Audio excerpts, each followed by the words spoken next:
spot, nah, Jay. C-Dub on the beat. Back against the wall, CL20's knocking rated. IGI's tripping, validated, shoot ready. Brown incarceration, got my people living dead. Hey, yo, what's good with everybody? Boy, I say it's one live, one chance. We only got one chance to do this right. Let's get it done. So with that being said, man, y'all see the thumbnail, y'all see the controversial topic, but like I said, I'm gonna have to talk about it when people come to me and tell me what they're feeling. I relate the message. So with that being said, hit that subscribe button, hit that like, always leave a comment. Let me know what you guys think in the comment section. Check the links in the description for my Apple and Spotify music. Go ahead and run my streams up. And you can check out my playlist section on my YouTube channel and check out my music right there. Thank you guys for you guys' time. Most importantly, thank you guys for you guys' support. Now, since the NF and the Mexican Mafia and the AB and all the big figures been on the yards, there's been a lot of controversial topics we've been able to provide you guys all over here on YouTube and social media. But that's not our fault. That's theirs. They want to be known. They want to let it be known. And people are going to let it be known to us. So I just relinquish the information to you guys, what they want me to relinquish and the message they want me to put out there. See, that's the thing. Just like I did the thing with the... See, that's the thing. They can sit there and try to pinpoint where all this information is coming from and who's their little inside source and who's ratting them out. But at the end of the day, these leaderships, these dudes that are just pretty much just junkies, they disappointed and discouraged their own people. And now their own people reaching out to individuals like us with big platforms to voice those concerns, to voice the deception and lies and greed that these so-called leadership position holders don't ever want to admit to. And even if they did, they do it with a lot of extortion and fear. That way individuals don't have that voice, who don't want to reach out for fear of dying. See, that's what sucks now, is that these leadership positions have instilled so much fear into people. That's all they know is conformity. They're just coerced to listen. To me, that's not proper leadership. But yet, it was never proper leadership in the beginning. It just sounded good. They made their little prison organizations really sound romanticizing to the public and to the manpower, and made a lot of people believe in a lot of things. And when they finally realized that it was all just BS, hey, thank God for YouTube, right? They come to individuals like me that are willing to voice that. So we're going to talk about the NF members, Chuco, Conejo, and Esteban. They were in Salinas Valley before Chuco and Conejo got snatched up and gaffled up by the feds. He told me straight up, and I'm talking about individuals that just paroled. And trust me, when I tell you this, I see proof. I make sure, like, hey, man, did you really parole from there? When they show me proof, okay, yeah, so you were there. So what's good? What is it that you want to tell me, that you wanted me to relay to the public? They said these three individuals, these three NFers that are running the yard. But he said all these three individuals have three things in common. They're all about carga, cuernos, and feria. These leadership organizations have came to the yard and let it be known what their true intentions really are and what their leadership positions have to gain. And that's what the yard can provide and what the manpower can provide for them. So imagine that when your own soldados describe their own leadership to me, or to anybody for that matter, as individuals who only care about bringing drugs into a facility. That's their idea of bettering the people or serving the people or being leaders to the people. And how much dope can you bring in? They're not on a tier securing the main lines. They're on a tier like, hey, bro, how are we going to secure a pipeline for a phone so I can conduct more business, so I can bring more drugs in, so I can get a lot more young Nortenos or young Sureños on the streets indicted, trying to utilize a cell phone to see how much manpower they have at their disposal. That's what that is. And when it comes to money, all capitalism, like I've been saying, and this is just coming from another individual who paroled and shared just some inside information with me, that these NF members, that's all they're about. It's just too bad they're light years behind the Mexican Mafia and their power and their organizations. But it's already becoming to the point that that everything they fought against, you know, all that oppression and abuse that the Mexican Mafia was putting them through, and why La Familia started and then became Nuestra Familia, they're becoming just like them, if not wanting to be them. Picking up the same habits, the same tactics, the same abuse of authority. It's not even for the betterment of the people. It's not a cause. It's not a struggle no more. See, the Mexican Mafia's ideology was straight simple. Hey, we're mafiosos and you're soldados. You're going to listen to me or else you already know what time it is. Plain and simple. Plain English. That's why they don't teach education to Sureños. While they're sitting in a cell getting educated, coming up with these grand plans and big schemes, working all type of different angles, how to take advantage of their own people, of their own soldiers. The NF seen it like, man, their tactics didn't work for a long time, to very little. That's all the NF has became, is a mirror image of the Mexican Mafia. So when I got soldados telling me, hey, bro, that's all they care about, bro, it's carga. That's all they want. But yet they enforce a no hard drug policy on the yard that Nortenos can't get high, they can't use. But both individuals that I talked to from Salinas Valley said the same thing. Conejo never came out of his cell. Always in his cell. Strung out, nodding off. People have noticed it. Nobody can say nothing about it.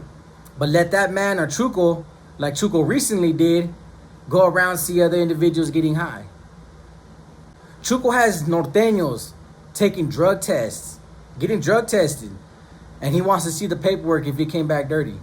Now imagine that. Imagine putting your people through that. And I get it though. The no hard drug policy, that's a big thing when it comes to the Norteño program. Don't use hard drugs. But obviously, they're using hard drugs. Just like in the federal system, the NF told the NSOs, hey bro, whatever you do in your cell, that's your business. So you got Norteños on their yard, in their cell, in the federal penal system, getting high off K2. I mean, look at the situation with Joe Jeff. You know, Matt Rocha's brother, Mateo. He got stripped of his status, but look what happened to him though. Think about it. There was an individual who was using, and he kept getting in trouble. And they put him in Joe Jeff's cell to clean him up, to educate him, to enlighten him. Not knowing that Joe Jeff himself was running up drug debts. Supposed to be this big, NF member. Matt Roach's brother, big NF dude. And he's over here getting that kid strung out even more.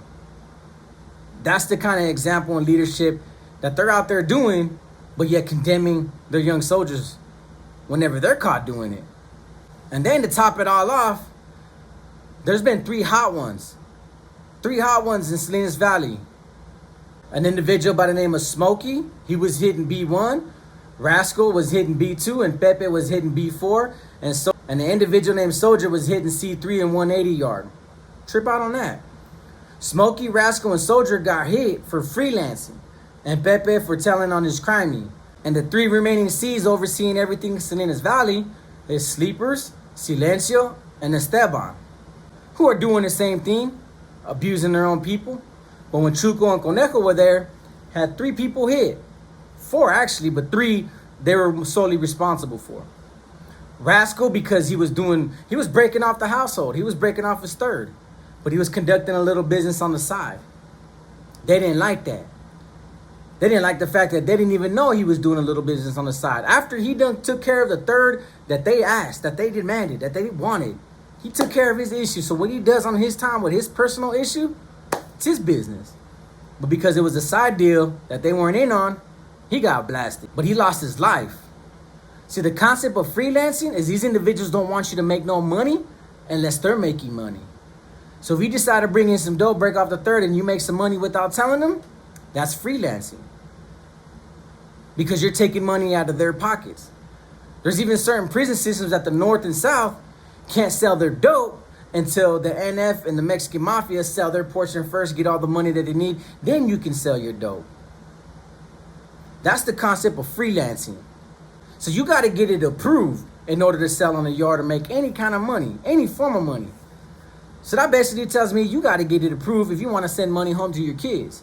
You got to get it approved if you need to put some extra canteen underneath your bunk in case you go on lockdown or you just don't want to starve. Everything that you do, you got to get it approved. And in order to get approval, you got to make sure somehow, some way it benefits their books, benefits their pockets, benefits their lockers, or benefits their veins. That's pretty sad. Now, I understand the situation with Pepe. It violated some codes of conduct.